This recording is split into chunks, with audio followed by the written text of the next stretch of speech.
Coming out of high school, he was getting recruited by Lincoln Riley. Then, after a season-ending injury, he was forced to transfer to one of the worst schools in the country. But now, Kurt Benkert is among the most recognizable quarterbacks in football, even though he's only taken 2 snaps in his entire career. So how did he get here? And what was Kurt's secret to going from an undrafted 3-star recruit who was almost homeless to becoming one of the most well-liked quarterbacks in the NFL, even after being cut 3 times? Well, I sat down for an exclusive interview with Kurt to learn more about the untold story of the rise of the NFL's most viral QB.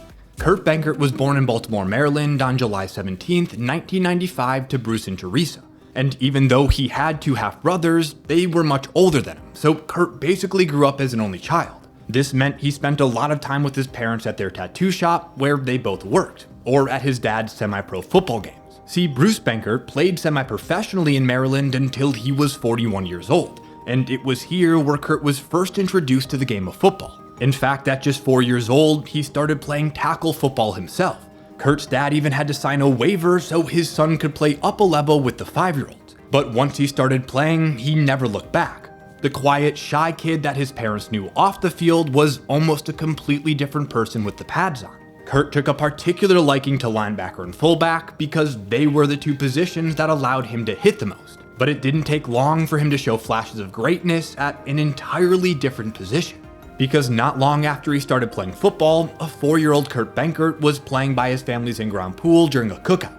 As his father Bruce tells the story, at the end of the pool there was an inner tube hung for Kurt to throw at. So a friend at the gathering went up to Kurt and said, "If you throw it through there, we'll go get you a box of Pokemon cards." Kurt obviously agreed, but the catch was this friend would also be swinging the tube back and forth.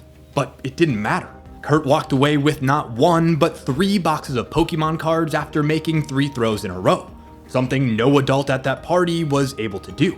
Fast forward a few years later, and Kurt found himself in the capital of youth football, South Florida, when his family moved to Fort Myers to work in real estate during the housing boom of the early 2000s. Kurt was in 3rd grade, and he immediately started playing Pop Warner in the area. By 6th grade, Kurt had made the permanent switch to quarterback, which put an immense amount of pressure on him at a young age. I had a bounty on my head in 7th grade with thousands of dollars at stake to knock me out of the game. I know that those stories are real, and I know what money I used to make from throwing touchdowns. There was a lot of money floating around in the hood playing Pop Warner football in Fort Myers. But Kurt's talent was obvious. His coaches even remembered their receivers complaining that he threw the ball too hard. But it wasn't until the final play of that 6th grade season that Kurt realized he might have what it takes to make a career out of his favorite sport. 6th grade, I had a play at the very end of the year. I played quarterback exclusively for the first time that year, and we were not a great team.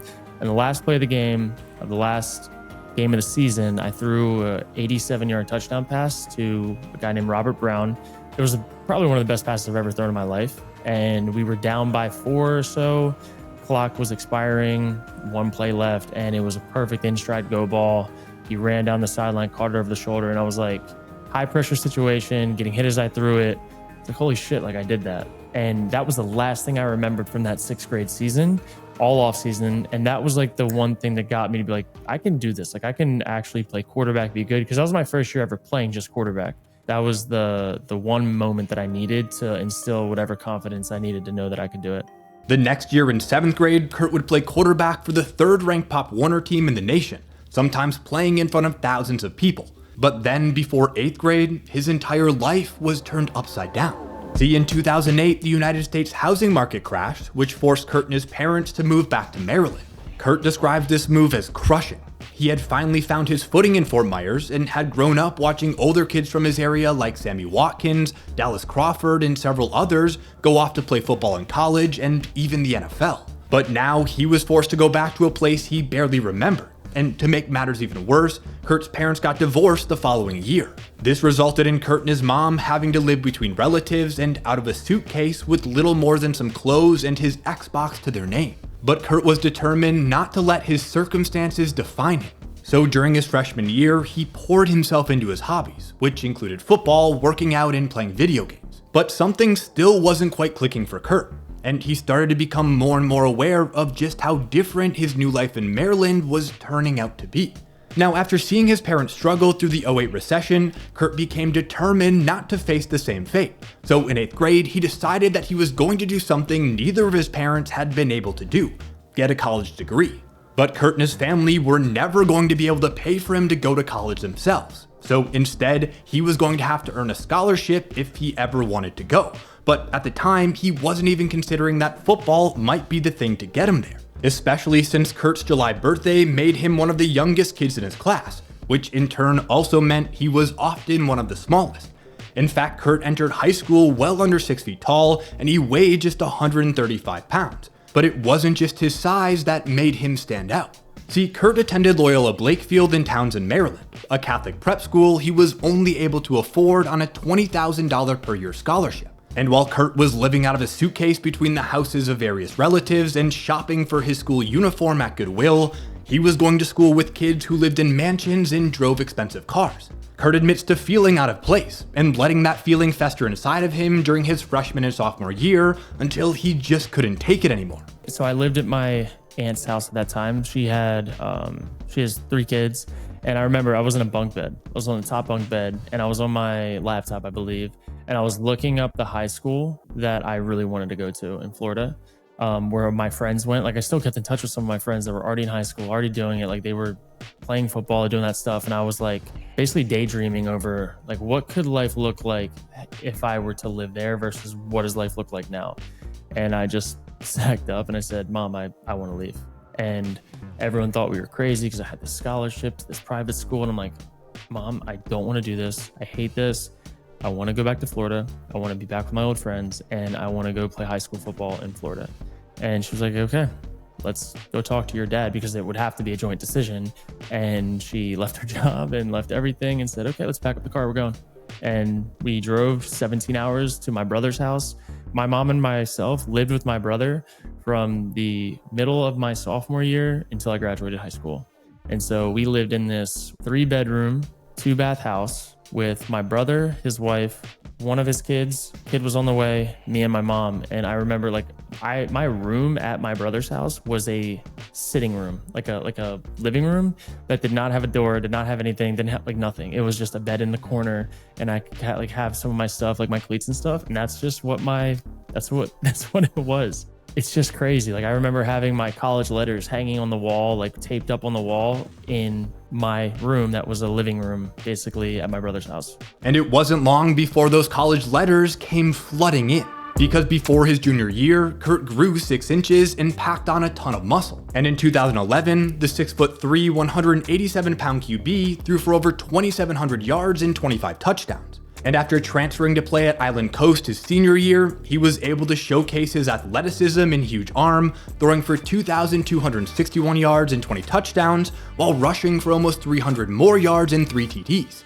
This earned him a 3-star rating with offers from South Alabama, Marshall, UCF, and the University of South Florida, which is located less than 2 hours north of where he lived. But in the end, Kurt chose to attend ECU after being won over by the Pirates' young QB coach and offensive coordinator, Lincoln Riley. Kurt recalls how Riley told him they'd be throwing the ball 40 to 50 times per game and break every record the school ever had. And for a mobile gunslinger that grew up molding his game after guys like Jay Cutler, Matt Stafford, and Aaron Rodgers, Kurt was sold. But what he didn't realize at the time was that the dream he had been promised would soon be taken away from him. Kurt redshirted at ECU his freshman year. Then, as a redshirt sophomore in 2015, he entered a 3-way competition for the starting job. But by late August, he was named the team's opening game starter. Now, coaches and fans had high hopes for Kurt. His 6'3", 220-pound frame made him look the part of a big-arm QB who could fit the ball into the tightest of windows. But he also ran a 4.7 40 and wasn't afraid to use his feet to extend plays and push the ball down the field. But then, just a week after being named the starter, and a week before the first game of the season, Kurt tore his ACL. This caused him to miss the entire year and sent ECU into a freefall. The team finished a disappointing 5-7, which led to the surprise firing of the well-respected coach Ruffin McNeil. And the following year, under a new staff, Kurt was told he'd have to earn the starting job back all over again. So he decided to test his luck at a different school. After all, if Kurt was going to have NFL aspirations, he was going to have to prove he could play in a Power 5 conference. This led him to using his remaining 2 years of eligibility with Virginia. where he transferred in the spring of 2016. But without spring ball to learn the system and get reps in with the team, it meant Kurt only had a few months to prepare and compete with the incumbent 3-year starter for the job. But his dynamic play style and big arm won Virginia's coaches over, and Kurt was named the team starter ahead of the 2016-2017 season. However, the Cavaliers were in a rebuilding year under their first-year head coach. And even though they took teams who were much better than them down to the wire, injuries and a lack of talent proved to be too much to overcome. Virginia went 2-10 that year, finishing as one of the worst teams in all of college football. This resulted in dozens of players transferring out, but Kurt was determined to stay and help rebuild the program. And he did just that, leading Virginia to their first bowl game in 6 years. Kurt also set a number of records, including the school's single-game passing yards record against UConn with 455 yards. He was the first QB in Virginia history to throw for over 3,000 yards, something not even his future teammate Matt Schaub was able to do, and he was the first UVA quarterback to complete passes of 80-plus yards in back-to-back games. But most impressive of all was the arm talent Kurt displayed his senior year. One of his wide receivers even said Kurt has a rocket launcher attached to his arm. It's crazy. I've never played with a guy who can throw the ball as far as he can. And as Kurt prepared for the draft, this praise was echoed by coaches at every level.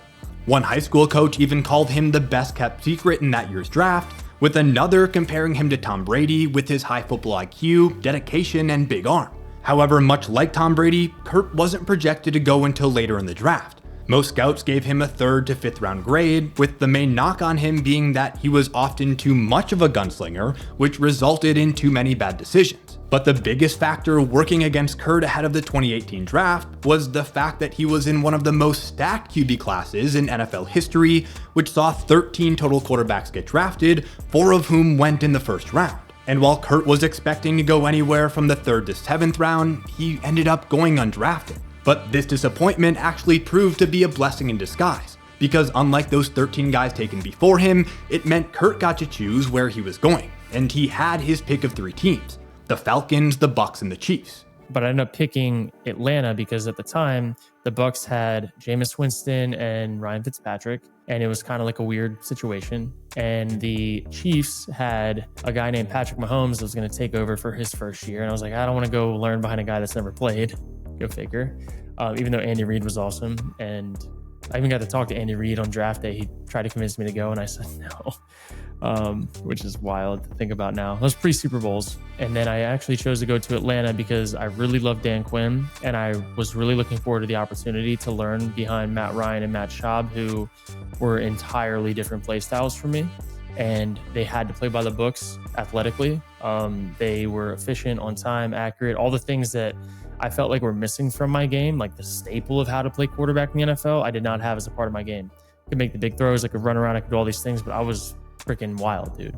So for me, I was like, longevity wise, I need to go learn football from a foundational point at the NFL level from guys that are West Coast operating, know everything inside and out, and don't rely on physical ability. And so that's why I chose Atlanta. And I think that's why, honestly, I lasted 5 years when undrafted guys, most of them don't even last one full season.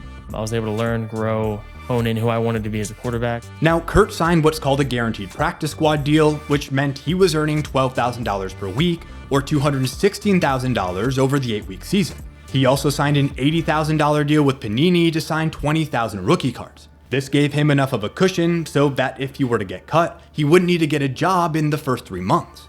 But as it turns out, he wouldn't need to worry about that, because after 3 years, he was still on the Falcons practice squad. And even though it seemed like head coach Dan Quinn was about to be fired ahead of the 2021 season, Kurt was confident that he'd be sticking around for a 4th year when a new coach came to town. But once again, things didn't go according to plan.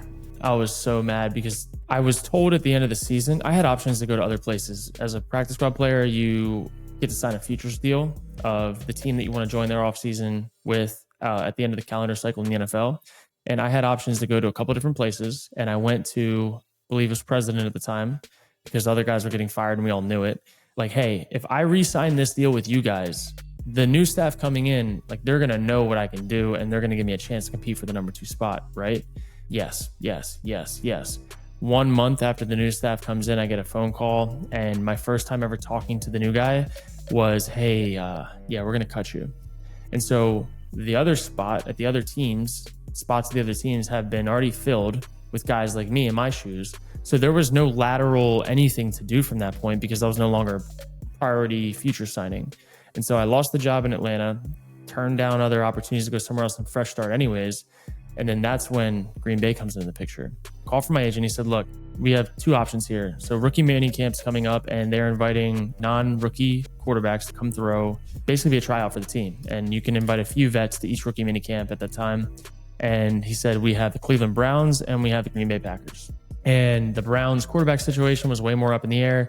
The Packers at the time were only inviting me because they needed an off-season arm because Aaron Rodgers wasn't showing up to OTAs. And so they had just signed Blake Bortles, they had Jordan Love, and then they needed one more camp arm.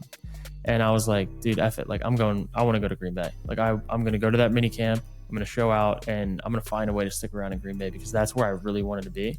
I wanted to learn under Aaron. I assumed that he was going to come back. So I went, I did well at the mini camp, beat out the guy who I was competing with at the time. And then it was me, Jordan Love, and Blake Bortles all through OTAs come in for the first day of training camp. And this is where it's weird because I'm like, okay, there's four of us now. Aaron signed his contract. He's coming back. It's Jordan, Aaron, and then it's me and Blake. And Blake's a vet. His OC was his guy in Jacksonville. Like, where do I fit into this equation? And day one of training camp, they cut Blake before we do anything. And they pull me in and they say, hey, look, we're going to let you like play this preseason and see what you can do. We know what Blake can do. We want to see what you can do and see if you can earn this spot. And so from there, that's kind of how the Green Bay thing started.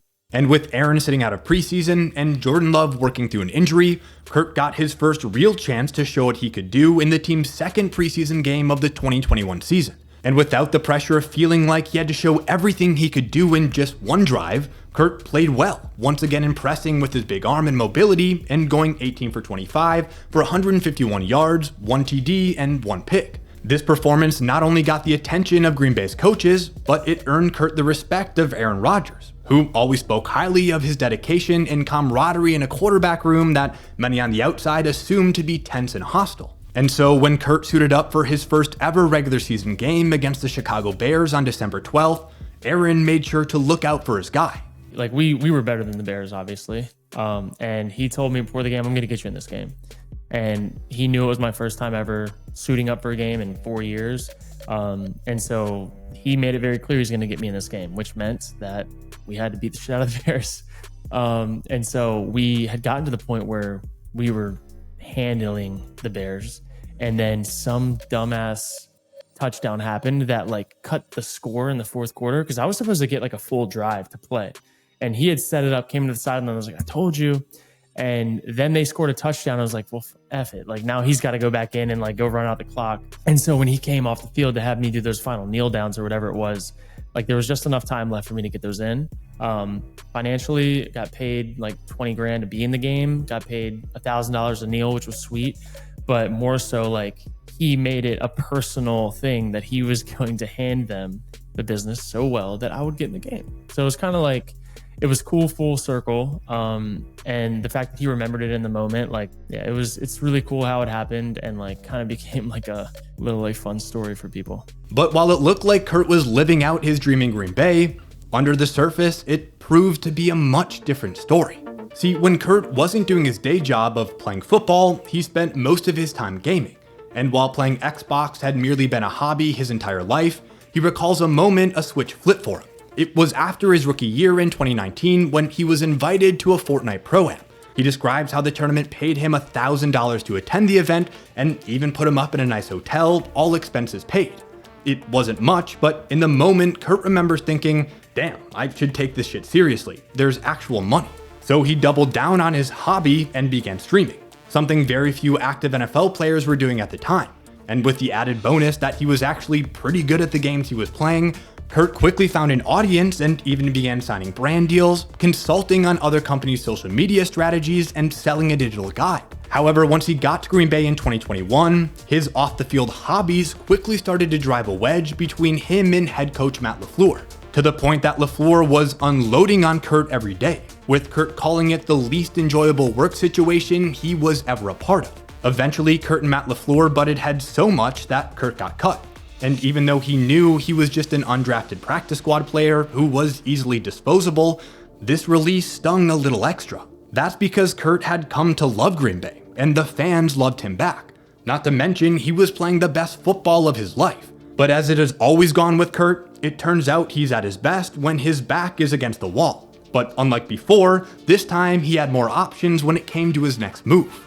After I was released by the 49ers, I had an offer to go to Minnesota to play, and it just was not worth what it was going to do to my family. Right around Christmas time, like financially wasn't going to move the needle, and like all the other stuff had started really going, and it would have put a stop to it or like paused it. And I had made the tough decision to not go pursue that opportunity, which was like wild for me. And after that, I got an offer to go to the XFL, which would have been like kind of the same thing, where it was like, hey, this is going to put a stop to the things I'm doing in media. This is going to slow down revenue I'm generating for the businesses that I've started. And like, I'm going to be sacrificing to go play football. And is it going to move the needle in my life? I thought no at the time. And so I said no. XFL season went through, and then bunch of injuries happened for them, and they called me again and said, hey, like, do you have any urge at all to come play? Come get a week of practice, start the following week, finish the season out, go have fun playing football, we'll pay you this. And I was like, damn, like, all right, it's not a full season commitment. I don't have to do training camp. I don't have to be away from my family for that long. And I said yes. And then lo and behold, the guy that was in front of me is supposed to buy time for a week, ends up rolling his ankle in practice that week. And then I have to play a couple snaps in a game where I'd gotten there Thursday, played on Sunday. Did not go well. There really wasn't anything to go well. Like, it didn't know what was going on. The playbook was weird. And then the following week, had a full week of practice, started coming out slinging it, like threw a touchdown first drive, and then bam, second drive of the game, fractured ribs, and I had to play the rest of the game with broken ribs. And so that quickly came to an end. And it definitely was fun though. Like, I got the taste of being the guy, of going around playing in a game that meant something to me. And I felt like, okay, like that was my sign that, like, let's just go put everything into the basket of media, dive in. And then this year has been kind of the fruit of that. And things have taken off even more than I thought they could. Today, Kurt reaches millions of people per week, teaching football through Madden on YouTube and TikTok, and by breaking down the NFL on his show Pocket Presence, which is far more than even the top QBs in the NFL will do in an entire year. But I think the one thing I've taken away from researching and talking to Kurt is that every step along the way, he's had to make his own luck. His career is full of a million what ifs. What if he never had to leave Florida in the 7th grade? What if he never tore his ACL at ECU? What if he wasn't in one of the most stacked QB draft classes of all time? What if he had gotten the chance to get into a regular season game? How would things have turned out differently? And even though at every turn, it seems like nothing has gone Kurt's way, he still put his head down, done the work, and has managed to become even more successful after hanging up his cleats. And that's something that no parent, scout, GM, or coach can ever take away from him. A special thanks to Kurt for sitting down with me. You can actually listen to the full conversation wherever you get your podcast. Just search Sportonomics, and make sure to subscribe so you don't miss my next upload.